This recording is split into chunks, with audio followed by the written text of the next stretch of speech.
This is CHSR 97.9 FM here in Fredericton, New Brunswick, Canada, and you're listening to Python's Paradise, your film and music show. And this is your host, Greg Gilbert, aka the Python Hyena. And you know, I have had many of the Friday the 13th folks come on this show for interviews. And of course, this year marks the 30th anniversary of Jason's first break through the grave. Friday the 13th, Part 6, Jason Lives. And we're going to celebrate that today because I have the film's director on the phone with me, Tom McLoughlin. Welcome, Tom.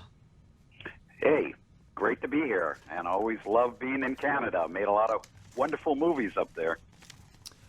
You know, I'm going to start off by reading you something. Okay. This says, I wonder if you remember this. This is dated October 1st, 1994. It says, Greg, thank you for your letter and appreciation of Friday number 6. It was great fun to do, but quite difficult doing the 6th version of the series. Of course, 7th, 8th, 9th must have been even harder for those guys. As you pointed out, the comedy was a big part of my version. I felt it was better to have fun with the series at this point instead of getting too heavy and serious. I enjoy the challenge of doing projects with an unexpected twist. In this case, it seemed to work. Everybody on the show was great. We were really a fun team. CJ was a very scary Jason. You can see him as the evil cop in the film Highway to Hell. Carrie, meaning Carrie Noonan, I saw about a year ago doing theater here in Hollywood. She works in various films. You could call the Screen Actors Guild to look up her credits. They could tell you who her agent is as well. I can't find any old articles on Friday number 6, but if you contact the magazines Fangoria and Cinema Fantastic, I know they have back issues with articles from 1986.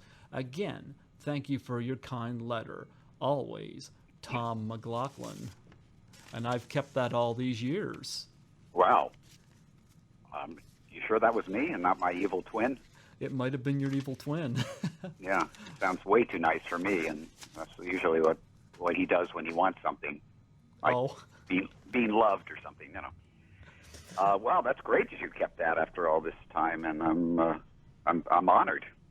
I keep all my autographs, you know. I've been podcasting here I've been a movie critic since 1996. I started here at the station, the campus community station here in 2005, but podcasting I didn't start until April of 2015, and I have been on a roll ever since. You're number 41 in terms of my interviews, and it's been a blast, and like I said, I've had some people from the franchise on here before, but you're my first from Part 6, which I felt needed to be talked about for its 30th anniversary. How do you feel about all these years since making that film?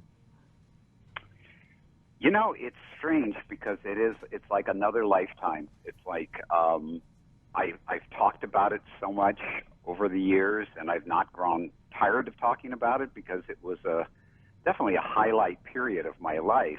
And I didn't think that when I said yes to the project. I kind of was going in with the anticipation of, well, this could go really bad because a lot of these low-budget horror movies, anything that can go wrong can go wrong. I had to really convince some very talented, good people to do it with me.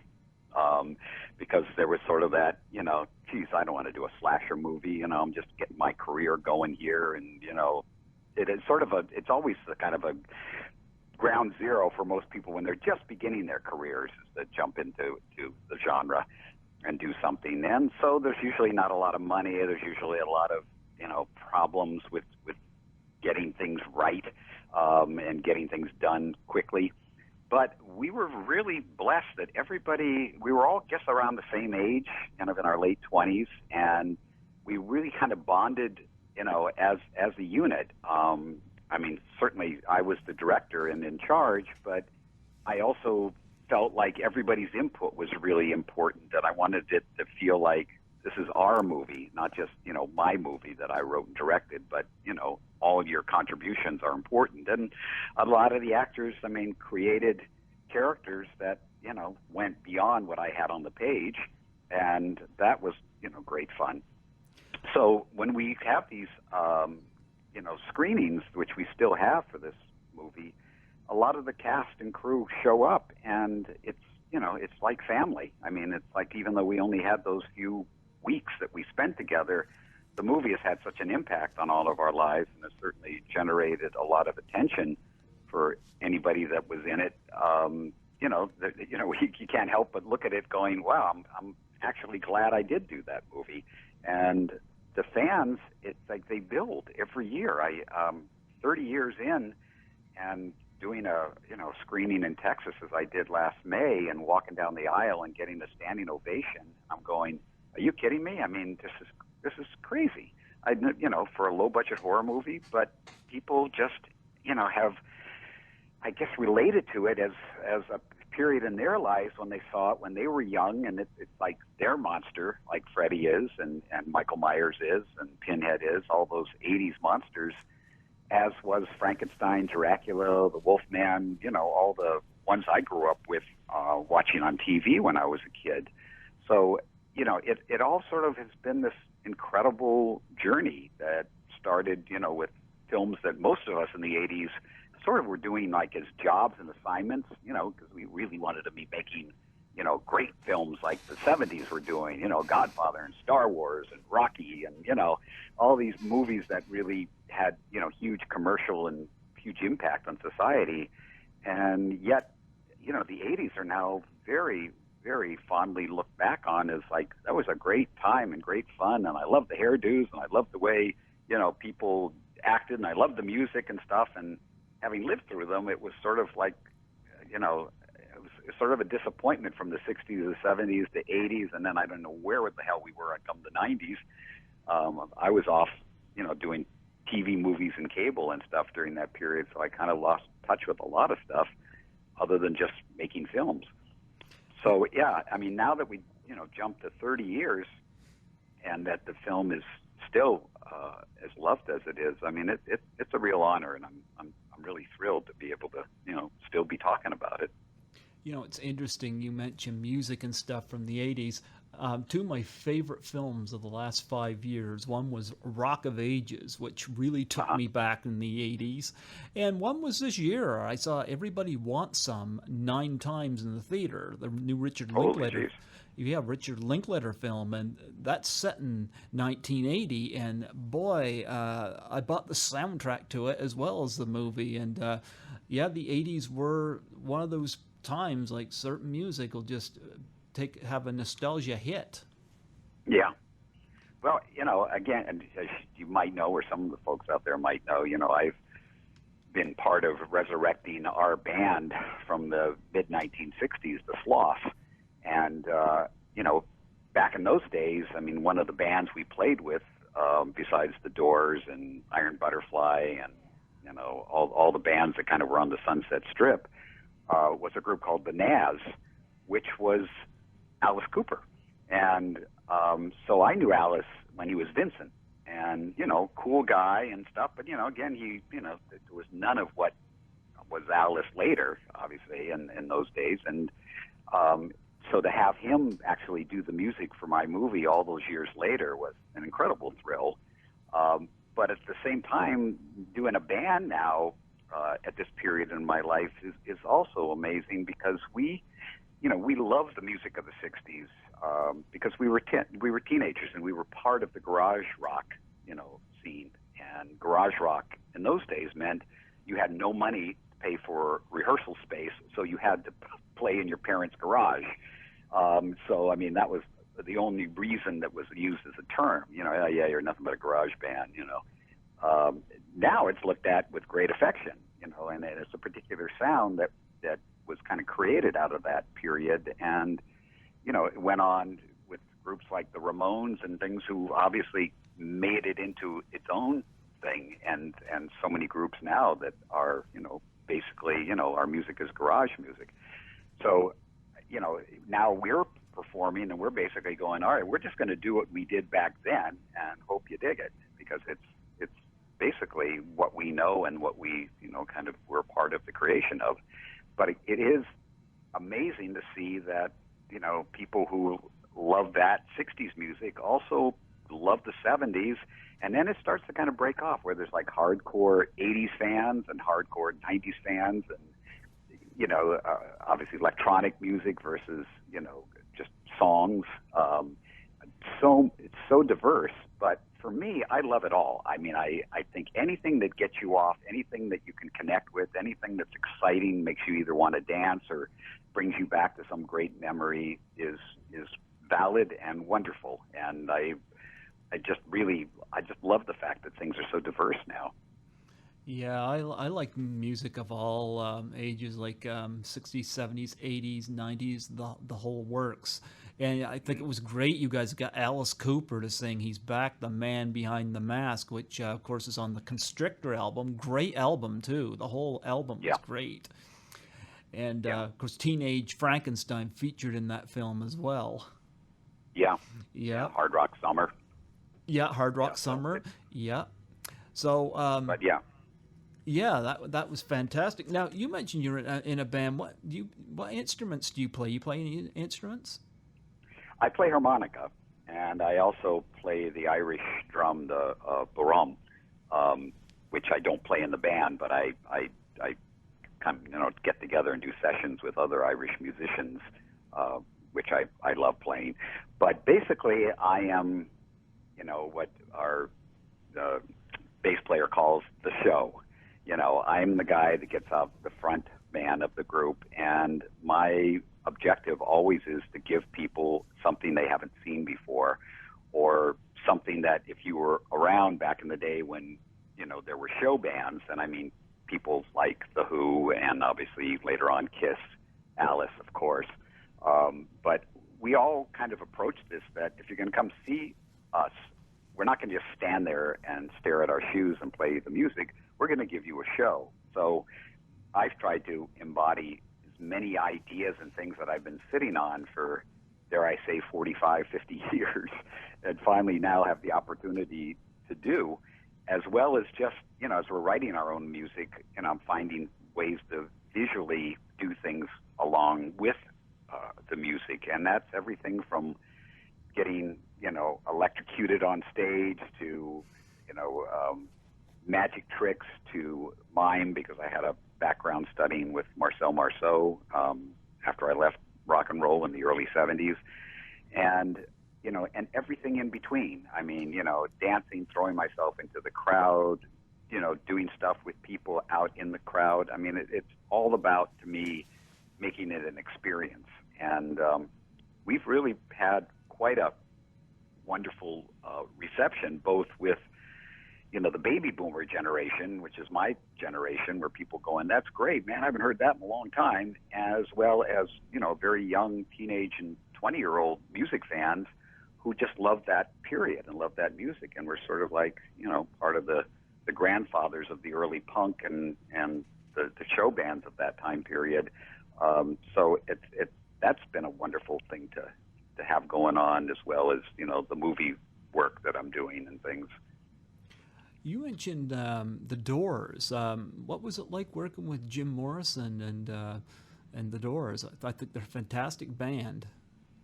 Well, the interesting thing, I mean, when we started on the Sunset Strip, there was a group called Love, Arthur Lee and Love, and Love were the heroes to all of us.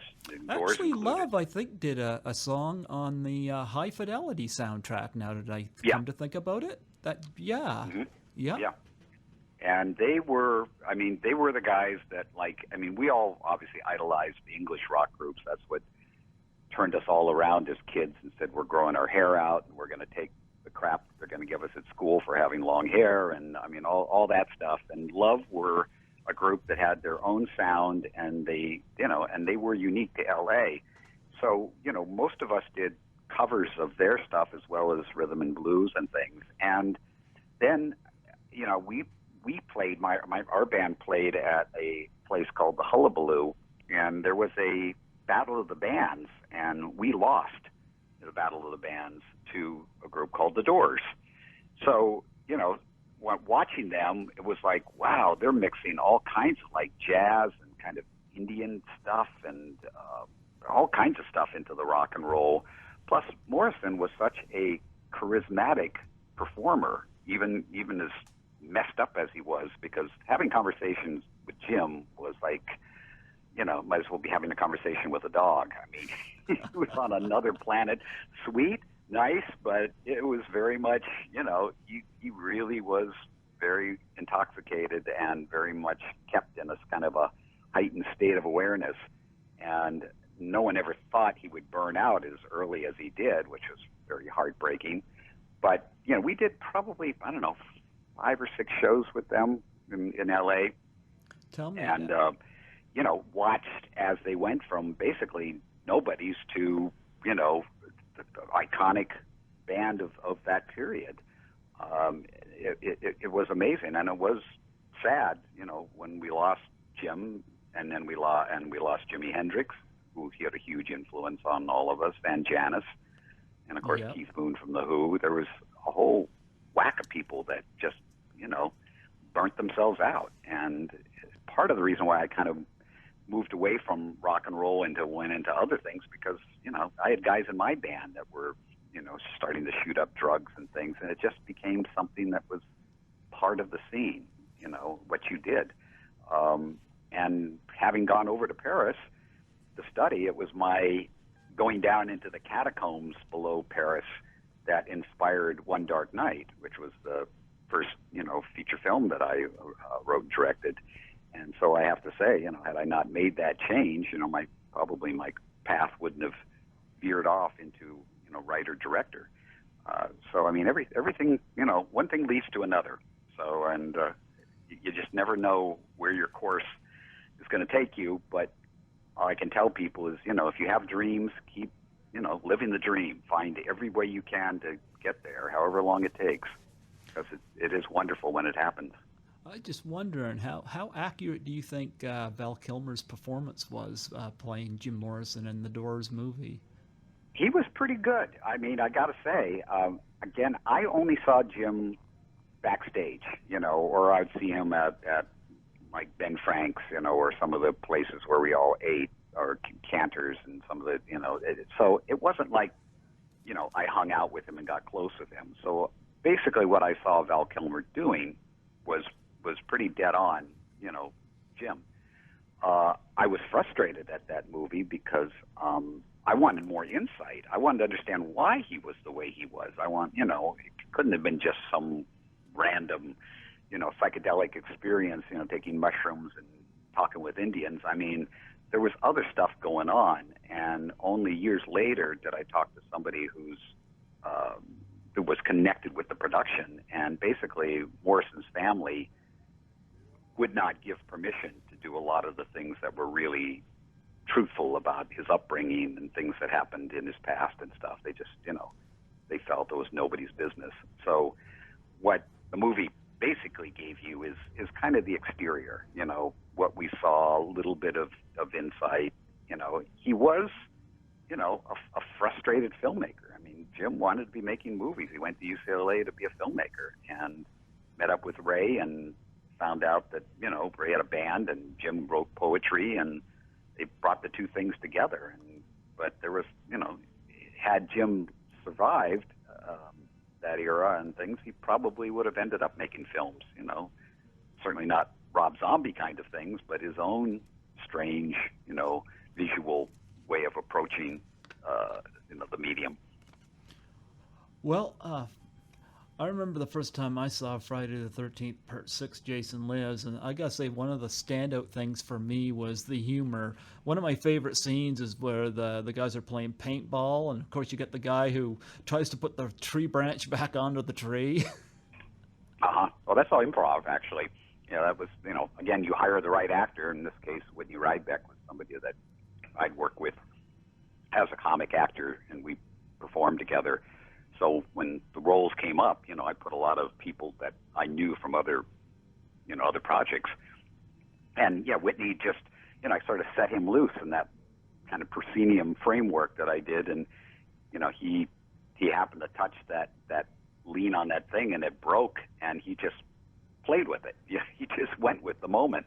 That was so what perfect. you see, there would be no take two on that, because it just crumbled in his hand. But that, again, you get the right people. Vinny Costafaro, who played the deputy. Well, he had a lot of little Vinny-isms, as I call it, like wherever the red dot goes, You bang.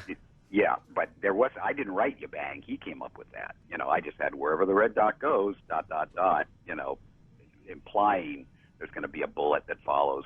But Vinny came up with this you bang, and he, I let him add a lot of stuff, because he's just, got that Chicago, street quality about him, and you want to make the best use of your actors with what gifts, they bring.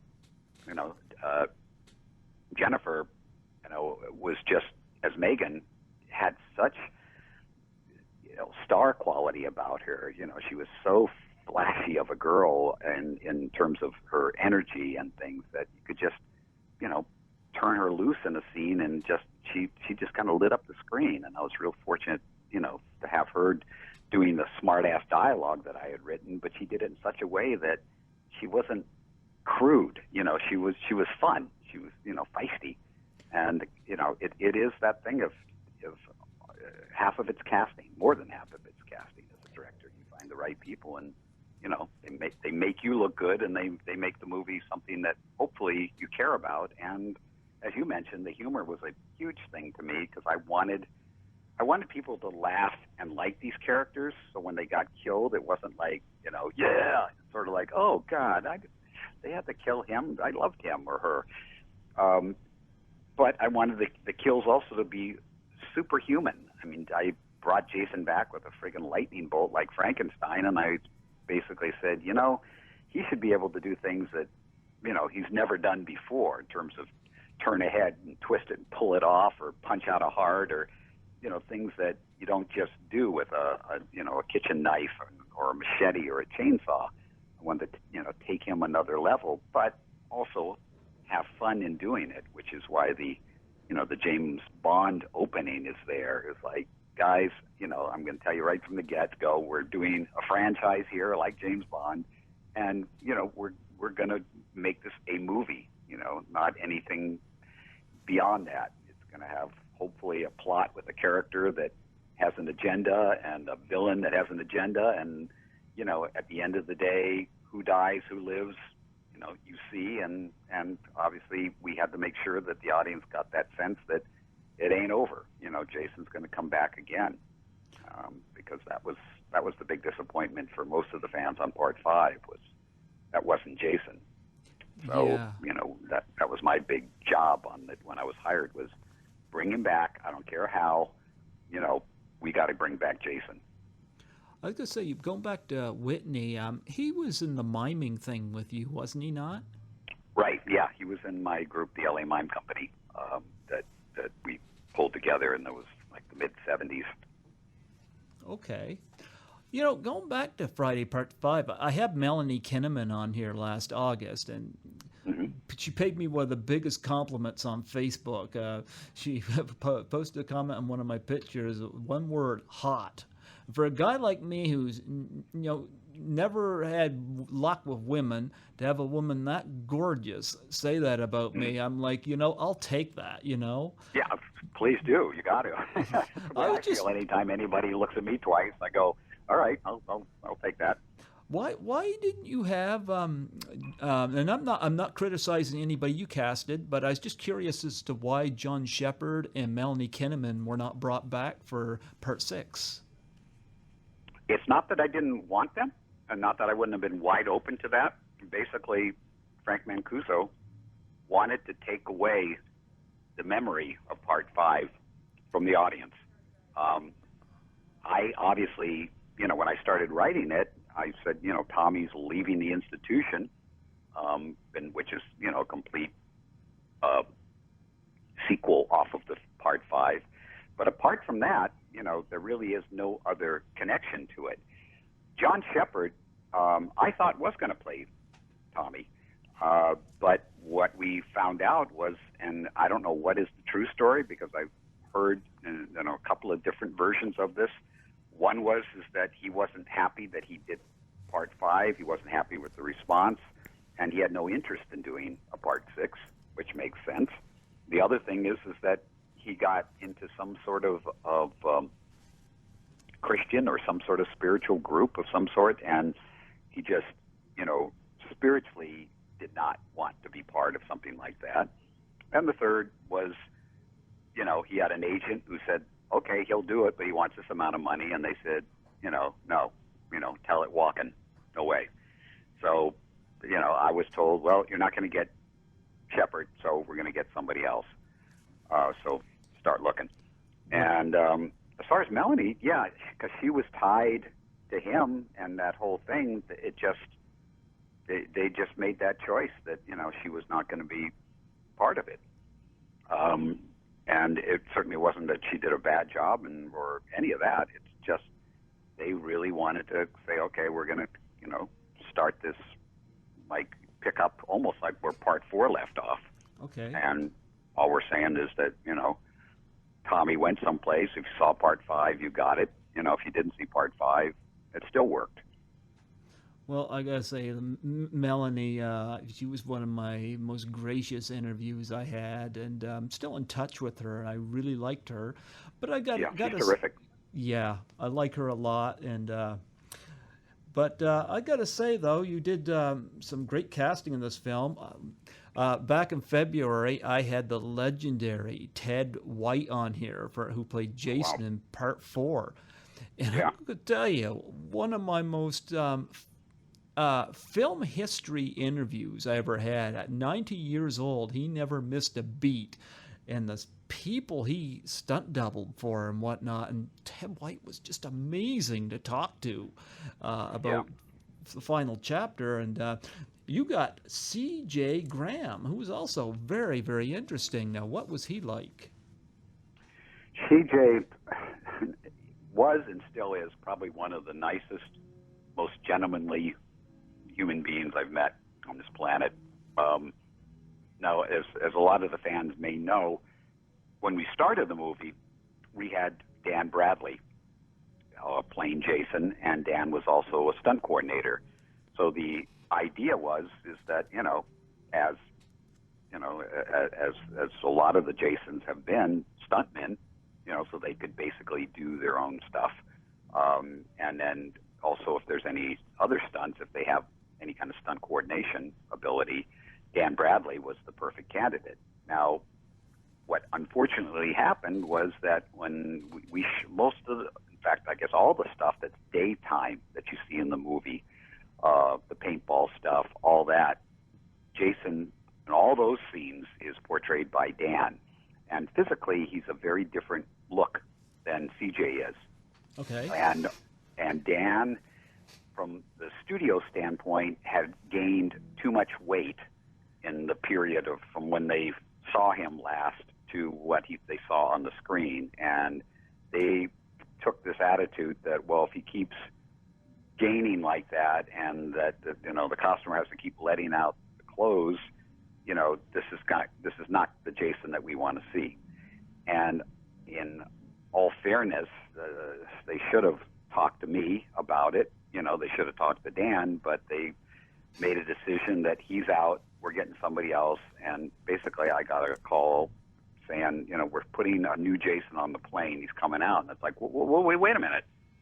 And before I even got a chance to talk to Dan, he was gone. And, from what I understand, very angry about the way it was done. And I don't blame him. It wasn't nice.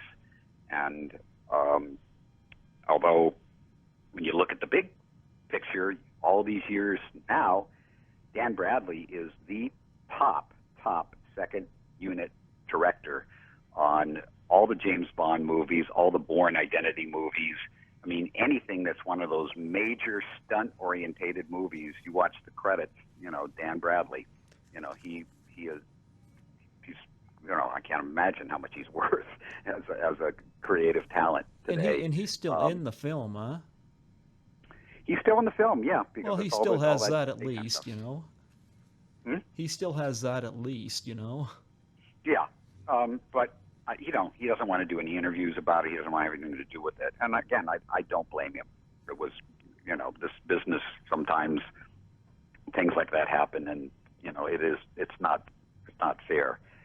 So I didn't know what to think about this guy they were sending in, and of course, here comes CJ, who was pretty much fresh out of the Marines, was working as a bouncer in some club in L.A.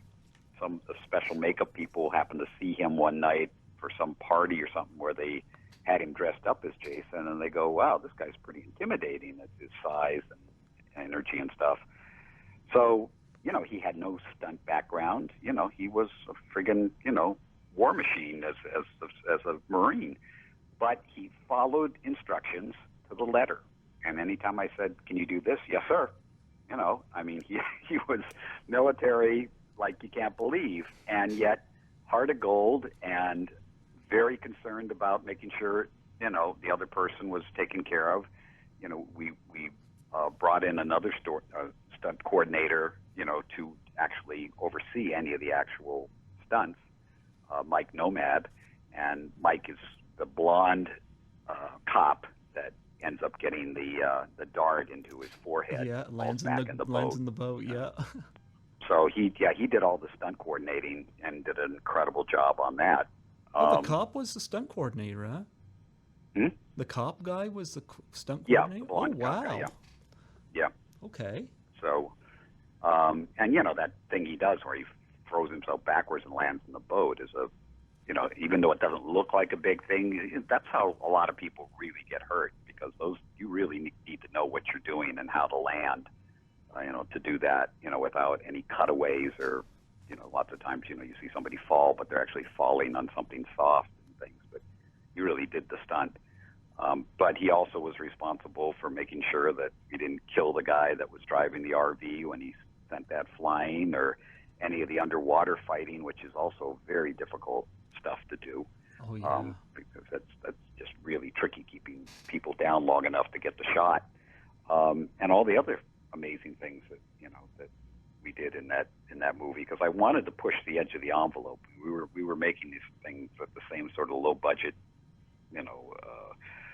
type film that you normally have the standard forest, guy in a mask, girl and a knife, and then you do variations of those things. And I was going, no, I want a car chase, I want an underwater fight, I want to, fly a RV, I want to twist off heads, I want to decapitate 3 heads at once. Like, I was doing stuff that, you don't normally do with that kind of budget or that schedule. But I had a great team, and everybody kind of was like, yeah, let's push the edge of the envelope and make sure nobody gets hurt along the way. And we did, it ended up really being kind of a miracle that it all worked out the way it did. Yeah, and you had your very beautiful wife at the time, Nancy McLoughlin, play one of the victims. Yep. Number one, love her. She got gorgeous hair, that red hair. Yeah. And yeah. What did she do to get picked to do that? She, of course, was the one struggling in the mud puddle and gets the spear in the mouth. And I'm like, he cast his wife to do that. What did she do? Yeah.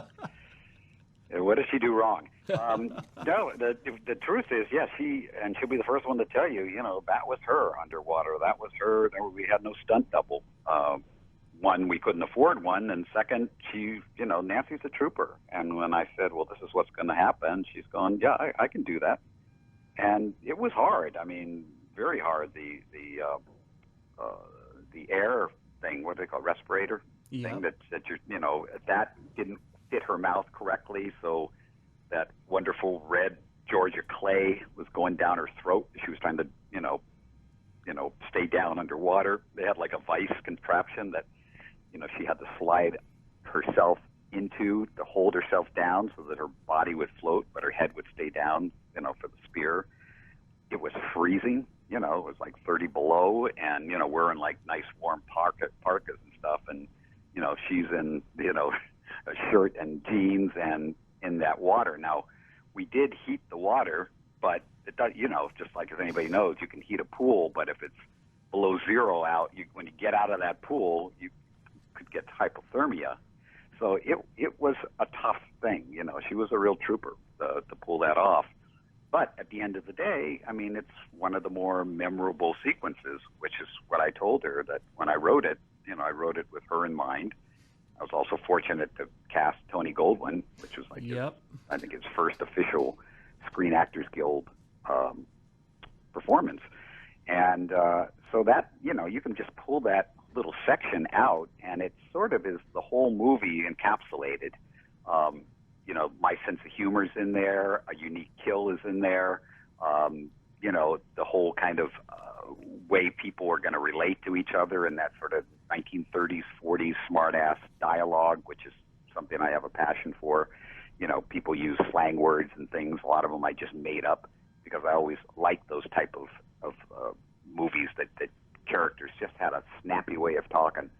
So, yeah, if you take that whole scene from the time that, little Volkswagen comes down the road in the fog to, the American Express card floating, and somebody in the audience would always yell, "Don't leave home without it," which was part of the, ad campaign in those days for American Express. I remember. It was, for me, it was breaking the fourth wall in a way that, it doesn't happen anymore. I mean, the audiences are so friggin' quiet, or they're talking amongst themselves and not talking at the screen as they did, in the late 70s and 80s. So a lot of my early movies, I would design things so that the audience literally could provide a punchline, put enough space in there so that, somebody would be inspired to say something thinking they're totally being original, and the audience there would laugh.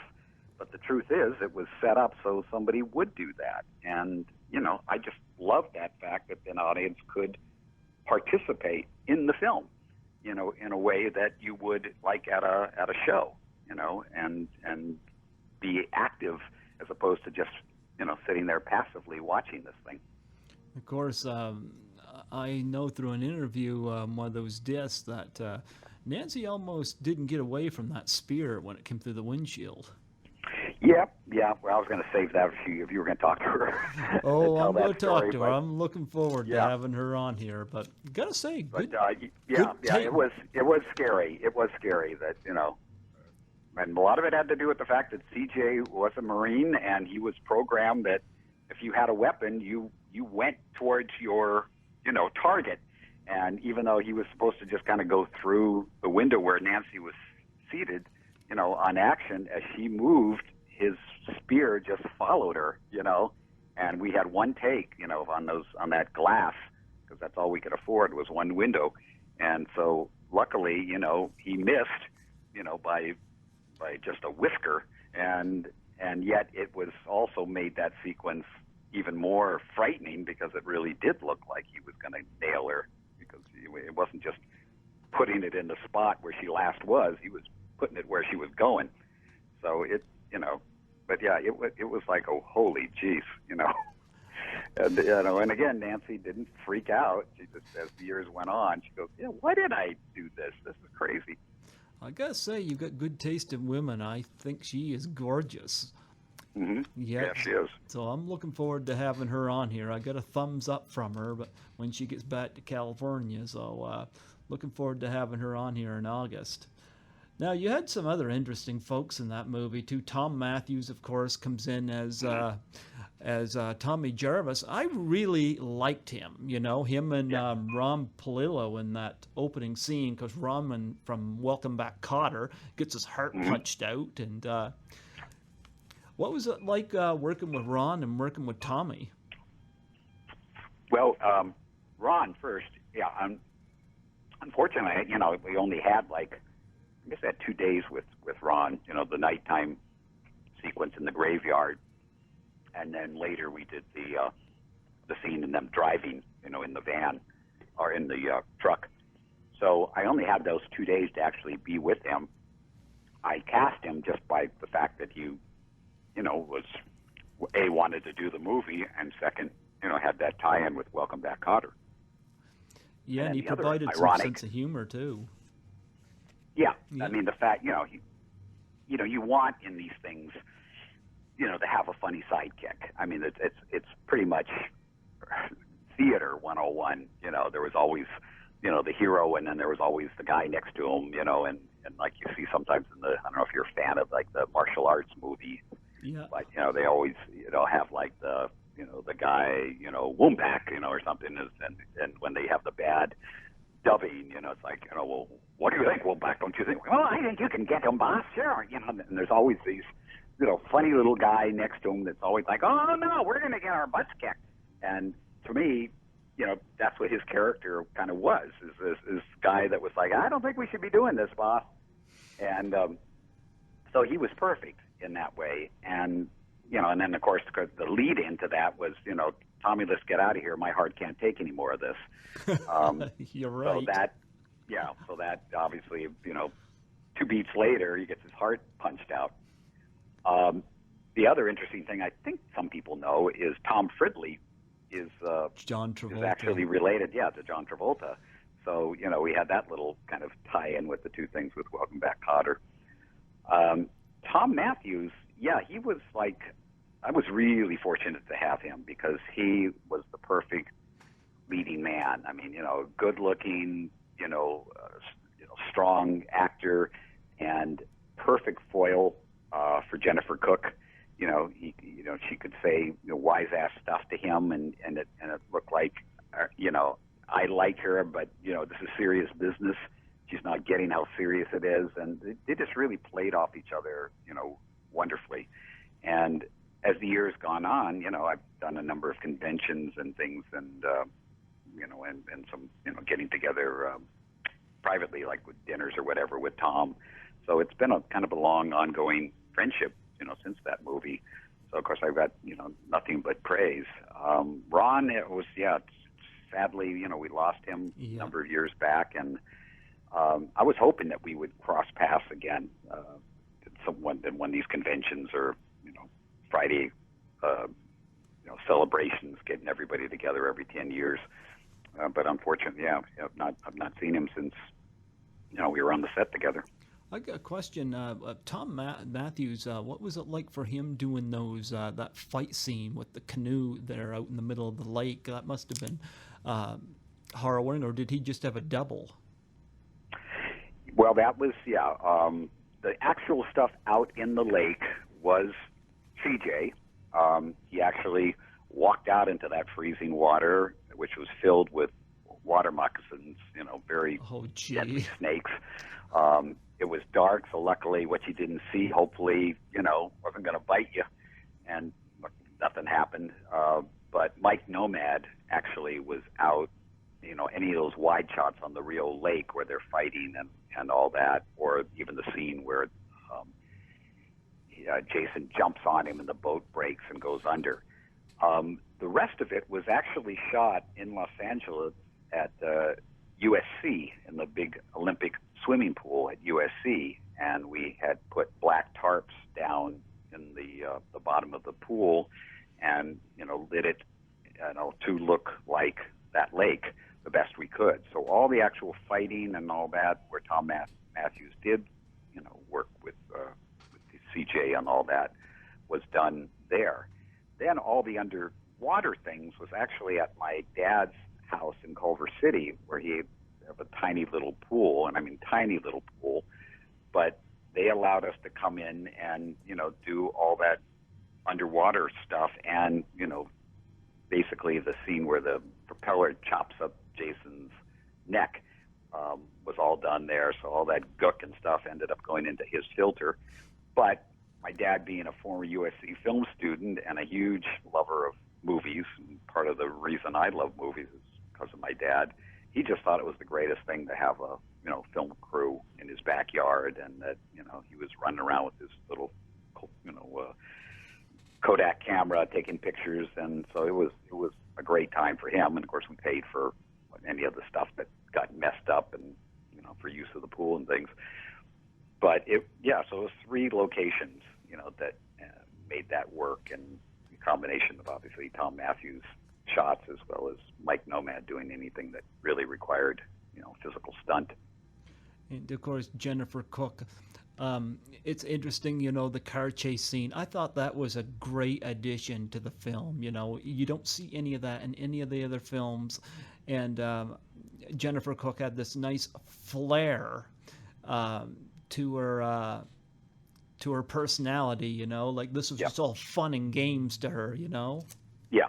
Oh yeah. Yeah. To her, yeah. I mean, if this was a day of, video games and stuff, yeah, this would just be a chance to, okay, now I'm going to try out what I've been, doing in Grand Theft Auto all these years. But yeah, she just had a delight about, driving that puppy in reverse, and then of course I was trying to intercut that too with Tom Matthews being on her lap, and every time she did a turn, his head went further and further into her privates, which, for the guys in the audience, that was a lot of hooting and hollering.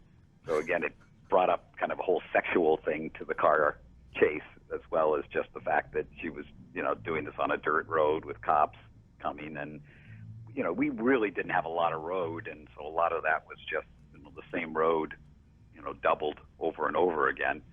But not unlike any of the features. I mean, that whole stretch of road where the I can't think of the name. How do you pronounce that? In Jurassic Park. Tyrannosaurus Rex. Yes, Tyrannosaurus Rex. Thank you. Yeah. It's stuck in my head. But yeah, that's like I don't know, maybe 100 feet of a road that Spielberg used over and over for that sequence, because he liked one particular stretch of road at Universal, the backlot that they used. So that's the joy of the movies, is finding out how you can create the illusion in a small contained spot that you can light and just keep redoing and reusing. And then for an audience, you put the pieces together, and that road seemed like it went on for half a mile. Yeah, and one other standout role in the movie was David Kagan as Sheriff Garris. Loved him in the film, especially that "you'll be wearing your balls as earrings" thread he makes at Tommy Jarvis. He was great in the film. Yeah, he did. Yeah, David is another one that I get to see from time to time in conventions and stuff. Yeah, he's a mainstream professional acting teacher, and so he's got more credits, I think, in helping other actors be good than he's had as a working actor. He's done stage, he's done roles and stuff, but I think the thing that really kind of has, really put him on the map is that role, in Friday. And he did it so well. I mean, he's just, he's really good and really great guy. And had that really horrific death scene where he snapped right in half backwards. Mm-hmm. Yeah. Yeah. And that we had more problems, believe it or not, with that scene than any of the other bloody kills or gory things in the whole movie, Greg, because it was for some reason they picked on that as being so intense, and the fact that it came at the end, and they, the Motion Picture Rating Board was like, okay, enough. So they kept making us take, one frame after another off of that, and soften down the sound of the spine cracking and things. And I'm going like, this is just a silly illusion, with one guy in a hole and the other guy leaned out of the hole, and there's nothing, really that tricky about it. But when you put the pieces together again, as I was saying, it's a magic trick. It feels like this is really happening, that he's bending this guy back, and and people just had huge visceral reaction to it. But I've always loved the fact that of all the kills, that was the one that we had the biggest problem with the ratings board over. You got the uncut version of this film?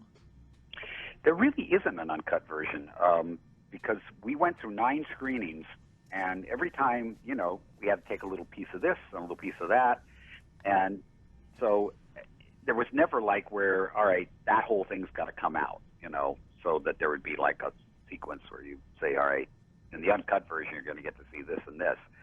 There are, I found a VHS that had some of the earlier cuts, so that you saw, like when one of the cops gets his head squished, you actually saw the skull come up through the skin, and you saw a little bit of brain matter come up.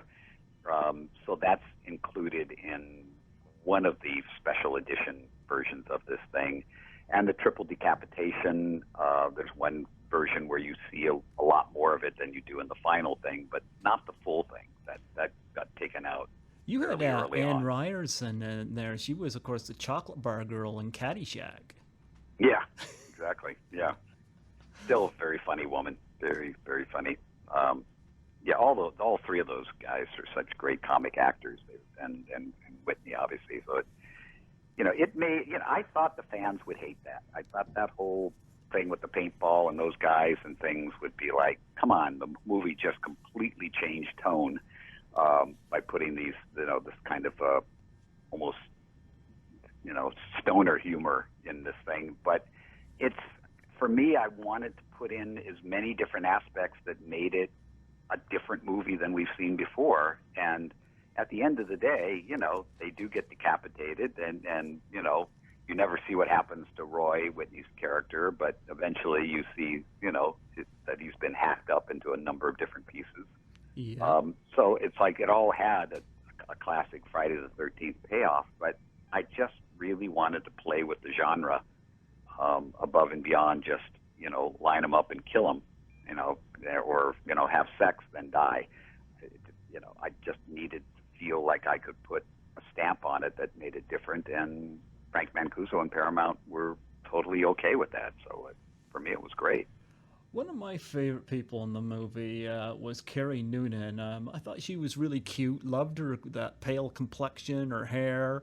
I know a lot of people like Jennifer, and that's fine. Me, I always was kind of smitten with Carrie Noonan. Now, what was she like? Carrie was and still is a sweetheart. We stay in touch. I've watched these guys, kids grow up. She's got a young daughter who's like an Irish dancer, which of course I love. She became in an Irish group herself as a musician. She's a great musician. She's back east somewhere now with her family, and her husband is also a musician. Plays in a Celtic band called Gaelic Storm, and she is as sweet as you see in that movie. And I mean, she was cast because she did have that huggable, motherly quality about her that when you put the dynamics of those girls together, they all kind of represented kind of a sexuality or a spunk,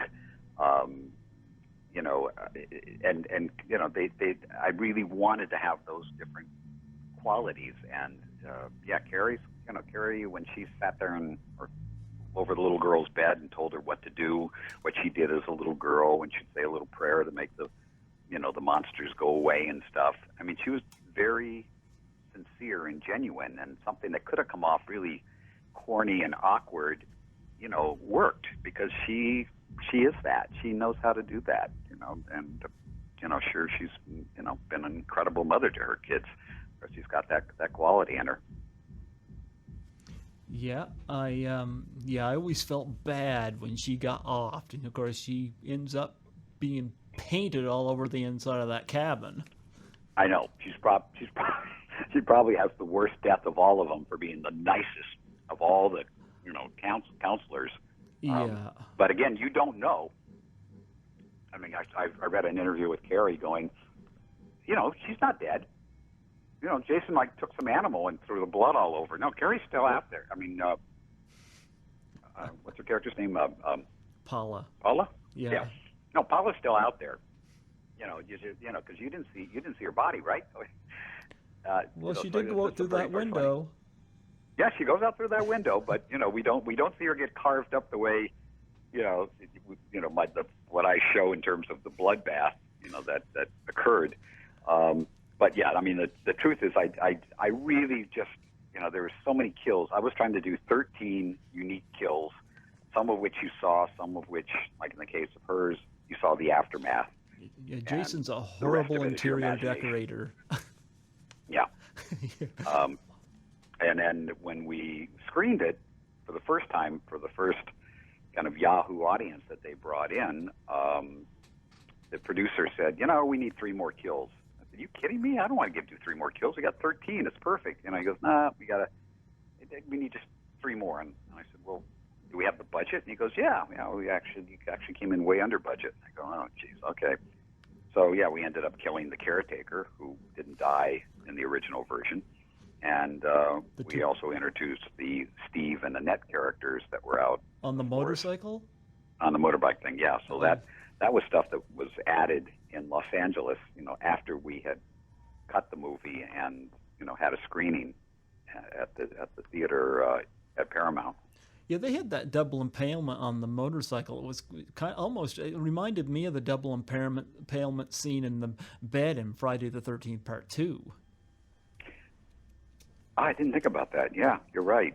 Yeah. Yeah, I was pretty much like, I don't want to say burnt out. I wasn't burnt out, but I sort of like kind of run dry on other ways of killing people or whatever. So when suddenly I was forced to come up with, 3 more deaths, I went, okay, can I kill 2 at once?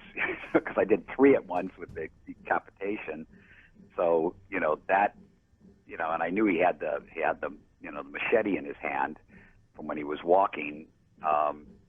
So I didn't want to kill the caretaker with the machete because that just seemed too easy. So I created the thing with, he throws his booze bottle over his shoulder, and Jason catches it, breaks it, and then jams that into his throat.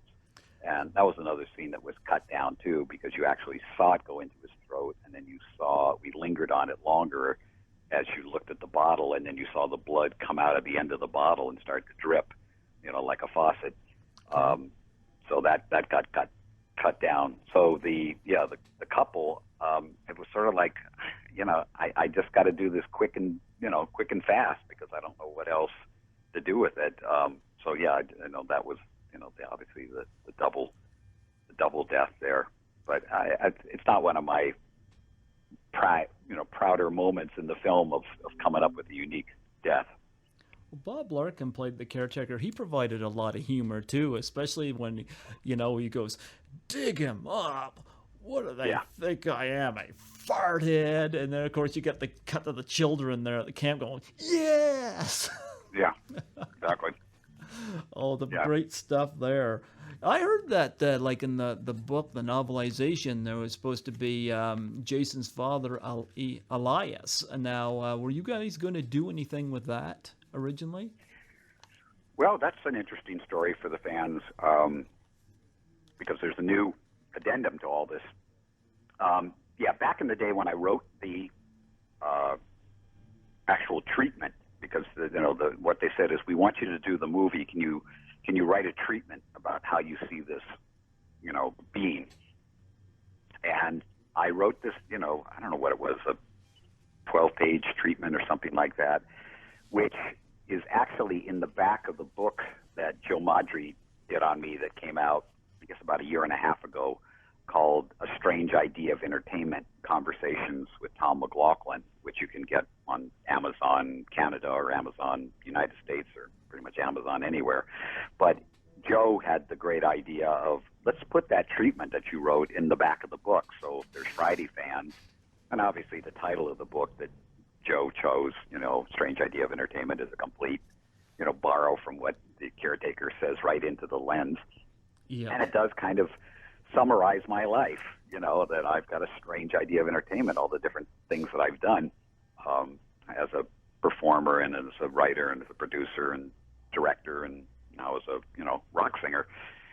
So when I wrote it, I thought, well, what haven't we seen? And Jason's father, crossed my mind. And I thought, all right, why don't I, at the end of the movie, have the caretaker, who, as I said before, wasn't going to die, and he's out there, and a guy comes up and looks. We don't get to see him very well. He's very shadowy and stuff. And the caretaker turns, and he's terrified, and he starts saying, "Yeah, I'm taking care of your wife's and your son's grave, sir. And then the guy hands him some money. He goes, "So thank you, sir. Thank you. Yeah, I appreciate it. Thank you." And he goes off, and then you see this guy standing over the 2 graves of Pamela and Jason, and then we just come in kind of tight on his eyes, and you see these are eyes like like an animal. I mean, just really dark and scary. And I thought it was a cool way to go out. It's in the book, the novelization, because they took it from my original script. But Frank Mancuso said, Tom, we really got the fans upset when they found out it wasn't, Jason in part 5. And we have to end this movie on a note that tells them Jason is back, Man Behind the Mask is back, and he's going to be here. And I don't want them for a moment to go, oh shit, now we're going to do a movie about Jason's dad. So I think just in all best interest, it'd be better to end the movie, that Jason is down there in the lake. Yeah, he's chained down, but, he ain't dead. So, and I can't disagree with him. I think he's, correct. Yeah. So it's, if you see the, is it the Camp Crystal Lake? Yeah, that Camp Crystal Lake sign, yep. Or the one of the things that has the supplemental features and stuff on it. They actually got Bob to come back and do the voice of the old caretaker, and they did storyboards to actually recreate what the ending would have been like had we shot it. And so that's on one of those things where you actually can see what I just described. So now cut to 6 months ago, I get a call from these guys who are doing Friday the 13th, the game. And they got Sean Cunningham, they've got Kane Hodder, they've got Harry Manfredini, they've got Tom Savini, all who've been working really hard for the last couple of years on a online game version of Jason. And I've seen some of the stuff, and it's pretty awesome. I mean, it's pretty amazing, and the kills are beyond gory and violent, beyond anything that we could actually do on screen, because they obviously do it with computer generated. But Kane is actually doing all the moves as Jason. They did that process of recreating his moves and stuff. And I get a call saying, look, we're going to make as kind of a thing that's going to happen along the way as the camp of counselors are trying to stay away from Jason or trying to find Jason and kill him themselves, that there's going to be these little tapes that they're going to find that are going to be tapes of Pamela Voorhees talking about her and Jason. And again, I had kind of creative control over what I wanted that to be. So we kind of agreed that this would be, 1957, and this would be literally the day after Jason supposedly drowned in Camp Crystal Lake, and the police have brought in the distraught mom to try to, get some sense from her about what could have happened, because they haven't found his body yet. And so I've written kind of a mini screenplay, which is going to be done almost like a radio, recording of these tapes that the police made with Pamela. And in there, the fans are going to hear some brand new information about Jason's past, about Pamela, and, Jason's father. And I'm not going to say too much about it, but it's going to be something that's going to be surprising, and it's going to be very different than what I think a lot of people have believed up to this point. So that should be coming out, I think, at the end of this year. Oh, that should be awesome. Yeah, there's a few more people I wanted to mention too. Renee Jones, of course, played Sissy. Mm-hmm. Get her head twisted off. Yeah, I loved her. She was just great. Yeah. But and of course, Tom Friedley and Darcy DeMoss. I got Darcy DeMoss on Facebook. I've had her on there for a long, long time. And I actually sent an invitation to her to come on my show because I figured she was on my friends list. Every other person on there was liking or encouraging her to do it. And yeah, I don't even think she even saw it. Oh, really? I thought Darcy's very, very, to me, very accessible and very loves to talk, loves to go to the convention. She probably just didn't see it. I don't hold it against her. Did. Yeah. She probably didn't. No, I love Darcy. She's a real sweetheart, and been doing a lot of work over the years with animals and Yeah, I saw rescuing that on animals Facebook. and Yeah. stuff with, of all people, Tippy Hedren. Oh So yeah. I've got the Alfred Hitchcock iconic blonde, and I'm dying to meet It's if you want to interesting. I see had it. Alfred Hitchcock's granddaughter on here for an interview. Oh, did you really? Oh Wow. yeah, that was amazing. You know. Yeah, you'll have to excuse the noise in the background. There's a band performing there, and 2 studios down from me. But maybe they got inspired by you and your band talk. But no, I sent invitation out to Darcy, and I sent a couple of invitations out to Tom Matthews, and of course Tom Matthews got that little check mark saying that it was read, but I haven't heard from him. But Darcy, I got right on my friends list because some people they add me, and Mm-hmm. so I don't know. I'll try Darcy again. Another person I'd Yeah. love to reach out to is Carrie Noonan, obviously too, but I don't see any contact information anywhere for her on there. But or Jennifer Cook, but Well, check. Because I'm obviously not at liberty to give out people's stuff, but you can certainly. What I've always done is just go on Facebook and look them up, and if they are up to discussing it, they will for sure respond. And sometimes people, like anything else, you try once, you try twice, you try 3 times, maybe on the 5th time, somebody goes, you know what, I'm going to answer this person. They're really trying hard. Where a lot of people just, try once and go, oh, okay, screw them. They're probably stuck up. They don't, it's like, no, lots of times people just either miss it or they're not going through a great period of their life at that time and they don't want to, sit there and talk about something that they're no longer that interested at the moment about.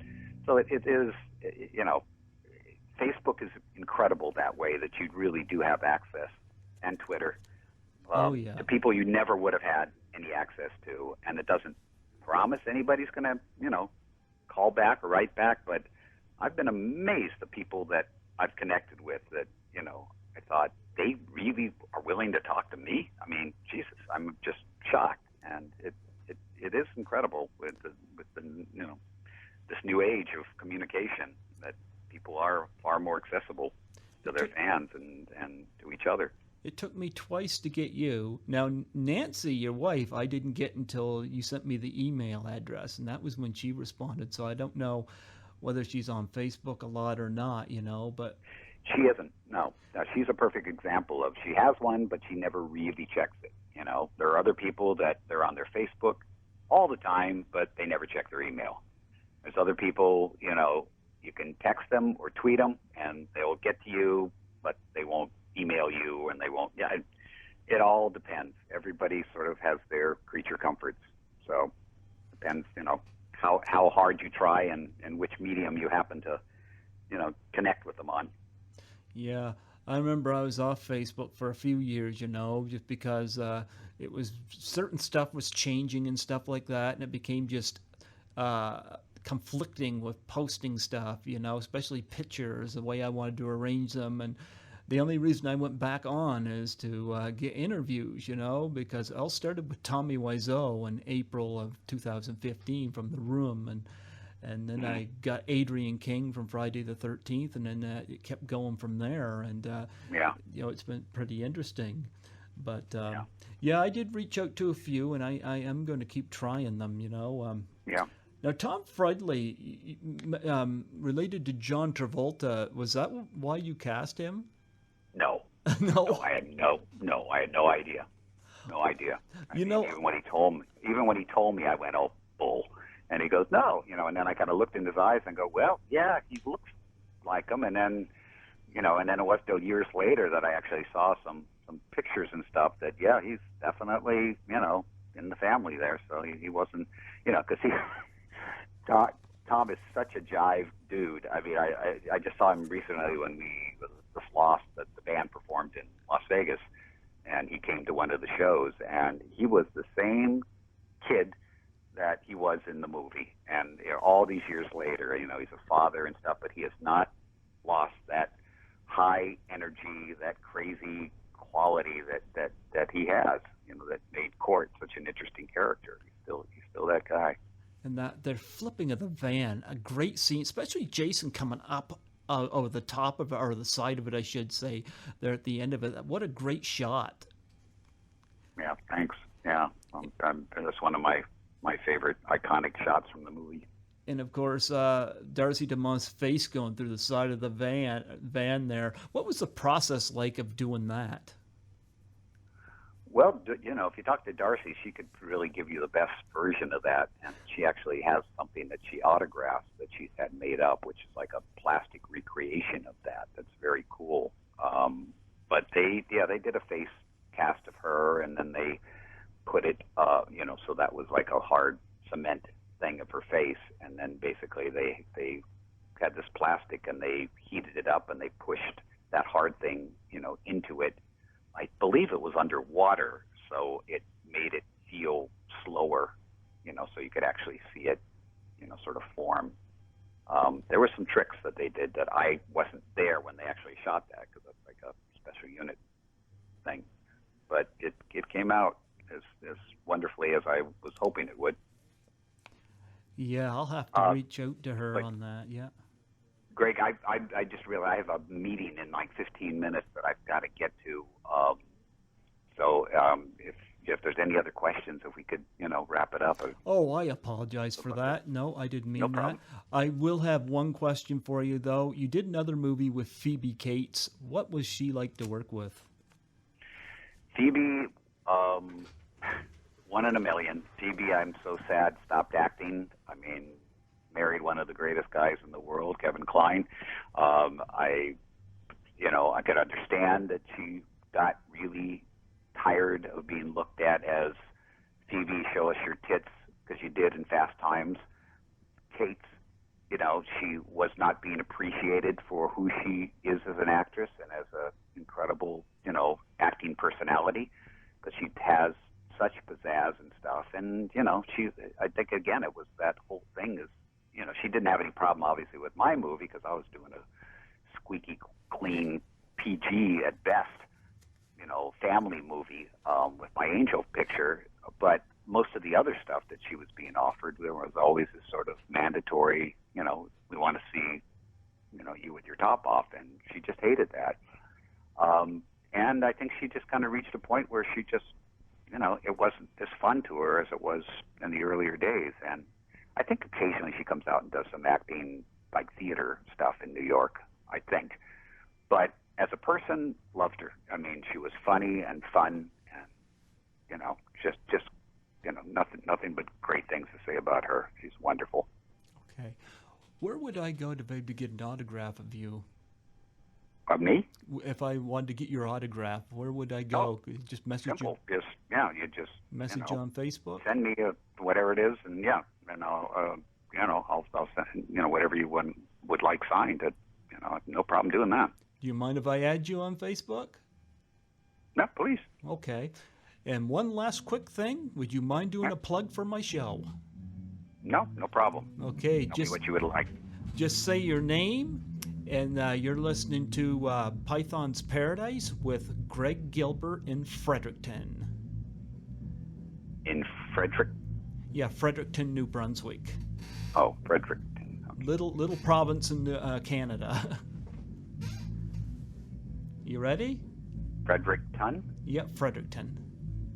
Fredericton, okay. And tell me again what the name of the show is? Python's Paradise. Python's like the snake, yep. Yeah. Python's Paradise. Okay. Sure. You ready? Yeah. Okay. All right, all you rock and roll and horror fans, you're listening to Greg Gilbert, Python's Paradise, here in Fredericton. Keep listening. Thank you very much, Tom. I apologize for keeping you as long. I lost track of the time, but it was a blessing to have you on. My pleasure. And I look forward to having Nancy on in the very near future. All right. Well, send her my best. All right. Well, God bless you, man, and thank you very, very, very much. Okay, you're very welcome. 30 years of Jason Lives. Congratulations. Thank you. You're welcome. Bye-bye. All right. Bye-bye. Yeah.